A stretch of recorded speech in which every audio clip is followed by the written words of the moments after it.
Bueno, en diciembre del año pasado, el 29, tuvo un accidente Michael Schumacher con 45 años, el 7 veces campeón del mundo de Fórmula 1, estaba esquiando en los Alpes franceses, bueno, tuvo un golpe, se descartó cualquier intencionalidad de nadie, o sea, esto fue un accidente y quedó internado en un hospital francés. Ahora hemos escuchado la noticia en las últimas horas que despertó del coma. Vamos a preguntarle a Alejandro Anderson, que es neurólogo, es director médico del Instituto de Neurología de Buenos Aires, ¿verdad, Alejandro? Sí, ¿qué tal? ¿Cómo estás? Bueno, ¿qué es esto de despertar del coma? Porque a uno lee que el coma está inducido o no inducido, a uno lo llevan a un coma o ya llega en coma, ¿cómo es? Mira, por lo pronto, un paciente en coma es un paciente que tiene la imposibilidad de despertarse. Es decir, si yo le aplico un estímulo verbal, lo llamo, si le aplico un estímulo sensitivo, incluso si lo sacudo, o hasta si le aplico un estímulo doloroso, ese paciente no se despierta porque tiene la imposibilidad neurológica de despertarse. Eso es lo que primero ocurre cuando hay un daño importante de determinadas estructuras del cerebro después de un traumatismo, como le pasó a Schumacher, o después de algún accidente cerebrovascular importante, como le pasó a Cerati, o también puede ser por una intoxicación por monóxido de carbono, por ejemplo. Siempre que hay un daño neurológico importante. Ahora, de ese estado, de ese coma agudo, donde el paciente no tiene aparentemente ningún tipo o casi ningún tipo de reacción, a las semanas se pasa a otro tipo de cuadro, donde el paciente parte del día abre los ojos, parte del día los tiene cerrados como simulando un ciclo sueño-vigilia, hace algunos movimientos en respuesta a estímulos, pasó a un estado diferente, pero nosotros no logramos una conexión con ese paciente, no tiene ninguna respuesta con intención, todo es reflejo. Y esa etapa nueva se le dice coma crónico o se le dice estado vegetativo. Y cuando los médicos, cuando son pacientes que han pasado mucho tiempo, meses, y se dice que salió del coma, en realidad lo que están diciendo los médicos es que salió del estado vegetativo y ese paciente se conectó, reconoció a alguien, dio la pista de que reconoce a alguien, puede ser la mujer, un hijo, la mamá, de que se orienta y entiende algo del lugar en donde se encuentra, que es un hospital, que es un sanatorio, la amplitud, el grado de conexión que tenés con lo que te rodea. Puede ser muy chiquitito, un estado de mínima conciencia, o puede ser un estado bastante parecido al que uno tenía cuando estaba sano. ¿Y ese despertar es autónomo o digamos médicamente se puede colaborar para que se produzca? Bueno, por lo pronto vos tenés que ¿Y de un día para otro? ¿Puede ser a la semana, al año, a los 10? ¿Cómo es eso? El tiempo te juega en contra. Cuanto menos tiempo pasa, es más probable que salgas de ese estado vegetativo o que salgas del coma. En la medida que el tiempo es más prolongado, el organismo se va deteriorando. El organismo y el sistema nervioso. Entonces la chance de despertarte es menor. Además que en la medida que el coma es más largo es porque tuviste un daño más severo también. Claro. ¿Y de qué depende finalmente el que uno salga del coma o no? Cuando uno muestra y le muestra a la gente, digamos, ¿qué es el sistema nervioso, el cerebro, el coma? Lo que hay que entender es que la corteza cerebral, el manto gris que rodea el cerebro, tiene todas nuestras experiencias intelectuales y emocionales. Es el disco rígido. Ahora, para que este disco rígido funcione y se ponga en acto, hay una estructura muy chiquitita que está en la base, que es el tronco cerebral. Tiene unos circuitos que se llaman SARA, Sistema Activador Reticular Ascendente. El SARA estimula la corteza, la enciende y ahí sí, esos circuitos se conectan y entonces sabemos quiénes somos, conocemos nuestra historia y conocemos también los detalles de lo que nos rodea y nos damos cuenta dónde estamos. Si nosotros tenemos esta estructura dañada, no podemos funcionar ni podemos salir del coma. Es decir, esos circuitos te permiten despertarte a la mañana o le permiten a uno salir de un cuadro de coma o de un cuadro prolongado de estado vegetativo, como aparentemente le pasó a Schumacher. ¿Y entonces qué pasó para salir del coma? ¿Cómo se produce ese Para despertar? salir del coma tenés que tener, porque todo es un hardware, todos son circuitos, es una cosa física, vos tenés que tener el hardware y el software que está incluido en ese hardware, para que estimule la corteza cerebral. Y la corteza cerebral tiene que tener a la vez el contenido, los elementos que te permiten orientarte. Pero es una reconexión celular que se fue dando este tiempo. Exactamente. ¿Cómo se explica el despertar? Mirá, hay circuitos que no funcionan por daño. Hay circuitos que no funcionan porque el edema y toda la inflamación posterior a un traumatismo no los deja funcionar, pero no son neuronas que se han muerto. Son neuronas que cuando pasa ese proceso inflamatorio, esa diasquisis, vuelven a funcionar. Después también tenés estructuras que se pueden recuperar, porque tenés como una zona gris, ¿viste? Donde hay circuitos que tienen un daño, pero que no es definitivo. Evidentemente que tiene que ver con algo de lo que vos dijiste, como una reconexión, digamos. Es como que se reencienden determinados circuitos. Bien. Y eso es lo que te permite, tanto del lado de la alerta como del lado del contenido, que uno maneje la información que tiene que manejar para poder conectarse. Y eso es una ventanita muy importante, porque el paciente que se conecta, por más que la conexión sea chiquitita, te permite estimularlo y rehabilitarlo de una forma muchísimo más eficiente que la que tendrías, que sería muy pasiva, con un paciente que está en estado vegetativo y que no colabora. Claro. Dicen las crónicas que llegan desde Europa que habla con los ojos, o que reacciona ante la voz de su esposa. ¿Qué indica esto? Porque mira, ¿qué nivel de recuperación intelectual, digamos, tiene Schumacher, o tendría Schumacher? Imagínate un paciente que tuvo un hematoma, un golpe, una contusión hemorrágica, donde queda un hematoma dentro de su cabeza y que está dañando el área cerebral izquierda, que te puede dejar falta de fuerza al lado derecho, que ese ya es un tema para la rehabilitación motora. Pero que además te perjudicó el área del lenguaje, porque el área instrumental del lenguaje suele estar en el hemisferio cerebral izquierdo. Entonces vos tenés un paciente que abre los ojos. ¿Cómo sabemos si ese paciente que abre los ojos está en estado vegetativo o está conectado? Vos podés decirle al paciente, le das la mano y le decís, bueno, si su mamá está dentro de la habitación, por favor, apriéteme la mano 2 veces. Y vos, que el paciente te aprieta la mano 2 veces. Oh, viste, ya no parece intencionada la respuesta. Bien. Le decís a la mamá que salga de la habitación. Entonces le volvés a hacer la pregunta. Si su mamá está dentro de la habitación, apriéteme la mano 2 veces, si no está, me la aprieto una vez. Tú te la aprieto una vez. Entonces, a veces uno establece como códigos con los pacientes. Sí, esos son los estados de idioma. Es que esos son los estados de mínima conciencia, donde no tenés todas las funciones neurológicas plenas. Entonces tenés que usar un poco la imaginación para ver cómo te conectás con ese paciente. Vos tenés que calcular qué déficit tiene, qué parte le opera adecuadamente y ver cómo lográs comunicarte. Porque es muy importante pescar si tiene una mínima conexión con lo que le rodea. Porque imagínate que para ese paciente, el que se conecta es una situación muy angustiante. Entender que está en un lugar y que no puede conectarse con los demás, o que no se dan cuenta que él se conectó. A eso quería llegar, porque, digamos, hemos hablado del tema por una cuestión personal, y muchas veces uno dice, yo para estar así prefiero que me desconecten. Le pregunto por la situación de una persona que está en un estado como en un limbo, que por ahí durante el día se conecta, por ahí no, y que tiene conciencia en un cuerpo que no responde, que está preso con plena conciencia.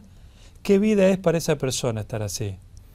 Y mira, por lo pronto acá no hay tanto un tema de desconectarlo, porque no es un paciente en la situación de un coma profundo como la muerte cerebral, que vos lo desconectás del respirador, por supuesto, y fallece. Este es el peor de los mundos. Acá puede ser un paciente pero es el peor de los mundos. Claro, acá es un paciente que clínicamente puede estar óptimo. Puede estar vivo 30 años. Su parte respiratoria, cardiovascular, digestiva, urinaria, puede el corazón perfecto. Le palpita todos los días como al mejor. Sin embargo, está en un cuerpo preso, que no le responde, que ve la gente, que no puede hablarle, que no sabe a lo mejor bien quiénes son, que no sabe cuánto tiempo va a estar así, que es terrible. Es muy difícil. Es un suplicio. Pero por eso es que uno tiene que hacer el diagnóstico, tiene que pescar pronto que ese paciente está conectado para poder ayudarlo y para que pueda canalizar, digamos, porque es importante comunicarte para aliviar la angustia y para vivir, digamos. Y bueno, uno se tiene que conectar y tiene que ayudarlo y tiene que ver el paciente que día a día mejoran algo para tener un poco esa esperanza de que finalmente en algún momento se va a recuperar. Claro. Pero usted verá eso no podemos así, donde esa vida es un calvario. Digamos, sí. A lo que apunto es, hay un momento de recuperación, no volver a ser el Schumacher que era o el Cerati que era, pero hay un momento en donde esta persona va a volver ante una vida medianamente normal o va a estar 30 años en una cama mirando al techo y deseando morirse? La realidad es que no sabes cuál va a ser el futuro, Juan, porque si yo te dijera, porque nosotros en el instituto vemos un montón de gente que está internada y hacemos estudios. En la ciudad de Buenos Aires hay una enorme cantidad de pacientes en estado vegetativo en diferentes institutos. Y están en estado vegetativo porque son pacientes que la gente, la familia, los médicos los han cuidado mucho, han tenido episodios neurológicos muy severos y, bueno, todavía están en esa situación, en estados vegetativos, en estados de mínima conciencia, con déficits motores que todavía los tienen postrados en cama, y todos trabajan para que se recuperen.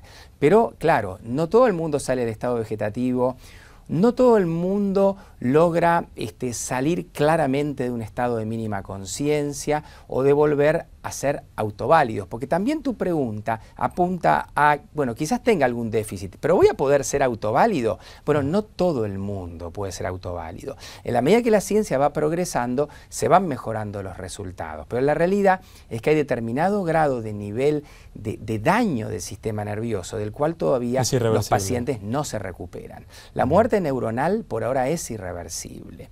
Entonces uno trata de compensar con los circuitos que quedaron y con estrategias de rehabilitación. Ahora, en el fondo nunca sabes hasta dónde un paciente puede conectarse. Yo he visto pacientes con severos cuadros que estuvieron muchos meses en estado vegetativo y que se conectaron y que volvieron a ser autoválidos. ¿Y qué significa reconectarse y ser autoválidos? No, recordar y volver a moverse. Hablar. Sí, totalmente. Y no solo que te cuentan y te dicen la verdad, no me acuerdo de nada de lo que me pasó.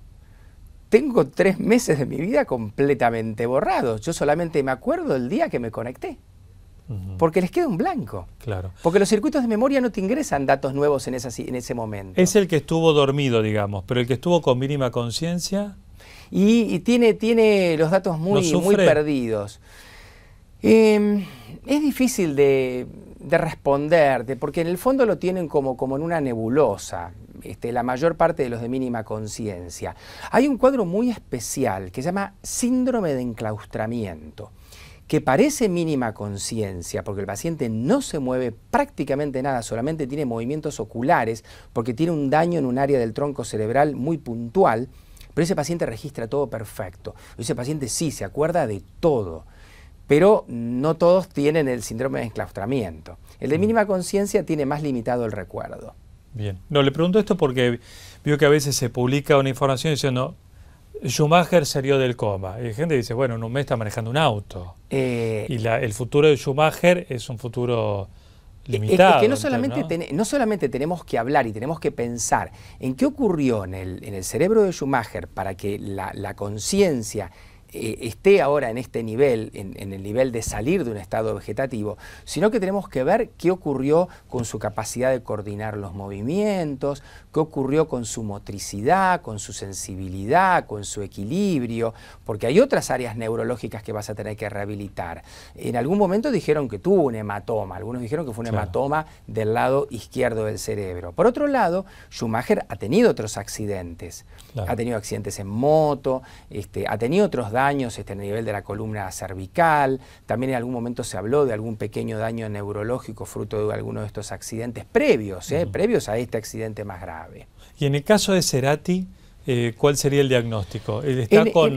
¿Hubo alguna evolución? En el caso de Cerati yo te puedo hablar de lo general, porque no es paciente nuestro. De los partes médicos. Pero sí te puedo contar, cuando vos ingresás a un estado vegetativo, que yo te conté, daño neurológico de origen traumático, por ACV, por intoxicación, etc., es mucho más difícil salir de un estado vegetativo cuando el origen es un ACV, como en el caso de Cerati, que cuando el origen es traumático, como en el caso de Schumacher. Se discute por qué, pero el resultado es ese, estadístico, es que la gente con origen traumático sale mucho más fácilmente.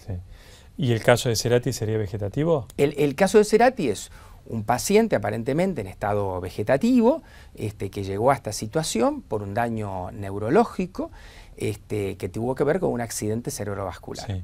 Pero en estado vegetativo hay reacción, por ejemplo, dicen que la mamá relata que que él tiene alguna reacción? Mira, si la reacción es intencionada, Sí. como yo te contaba, que él tiene capacidad de interpretar algo de tus órdenes y responder adecuadamente, entonces hablamos de un estado de mínima conciencia. Si la respuesta es simplemente refleja, yo te pongo la mano y me apretás, te pongo la mano y me apretás, pero nada más, eso es estado vegetativo. En el estado vegetativo no hay respuesta intencionada, no hay conciencia, no hay conexión con la realidad. Situación completamente distinta del estado de mínima conciencia. Bien. ¿Y vegetativo es sinónimo de dormir? En realidad no hay un dormir como el que tenemos nosotros, porque tampoco hay un soñar. Eso le iba a preguntar. Y tampoco después del dormir, cuando tenés los ojos abiertos, hay un estado de vigilia y de alerta y de conexión con el medio. Es una situación diferente. Por eso yo te dije, el paciente en estado vegetativo, parte del día tiene los ojos abiertos, parte del día los tiene cerrados, como simulando un ciclo sueño-vigilia, pero en realidad no lo tiene, porque no tiene contenido de conciencia. ¿Está inconsciente? En realidad ¿No? sí. Su conciencia no opera, no funciona. La conciencia... No tiene conciencia de sí, de lo que le pasa, nada. La conciencia es una estructura psíquica, que obviamente depende de las neuronas, por supuesto, porque es un tema de software, pero la conciencia es una estructura psíquica que te permite darte cuenta de vos mismo y de lo que te rodea. Exacto. Y para que la estructura psíquica conciencia funcione, tiene que tener un contenido y tiene que tener una alerta, una reactividad. Sí. Situación que no se da en pacientes de estado vegetativo. O sea, no sueña, por ejemplo. No. No piensa, nada. No piensa. Ujú. No tiene esa capacidad. ¿Y eso cómo se verifica? En realidad, en parte por el examen neurológico. Pero si hay una persona que está, un paciente bien en estado vegetativo, ¿cómo saben que no hay ideas en su cabeza aunque no las pueda transmitir? Mira, los datos que tenemos, que son como muy aislados, porque en general se hace difícil hacer estudios de alta complejidad. Viste que hay estudios de imágenes. Sí. Hay estudios de imágenes, hay resonancias magnéticas que son dinámicas y que te pueden mostrar cuáles son las áreas del cerebro que se encienden, que están funcionando, que están irrigadas. Sí.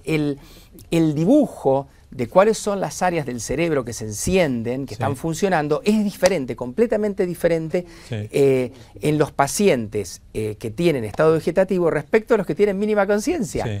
Yo no te hablo ni siquiera de los normales, te hablo de estado vegetativo contra mínima conciencia. Realmente la situación es distinta. Hay áreas que no se encienden en el paciente en estado vegetativo que sí se encienden en el de mínima conciencia.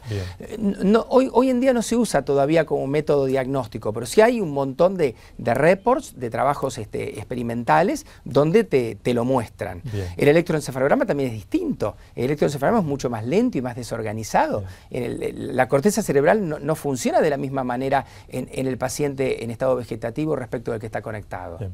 Le hago la última consulta. Esto es absolutamente verídico. Hice una entrevista al respecto. En Cleveland, en Estados Unidos, el hospital donde trabajó Favaloro, hay un médico que intentó en el año 99 llevar adelante trasplante de cerebros, que lo hizo con monos, que vivieron muy poco tiempo. ¿Usted cree que a futuro esto es factible? Digamos, lograr conectar las conexiones nerviosas de un cerebro en otro cuerpo.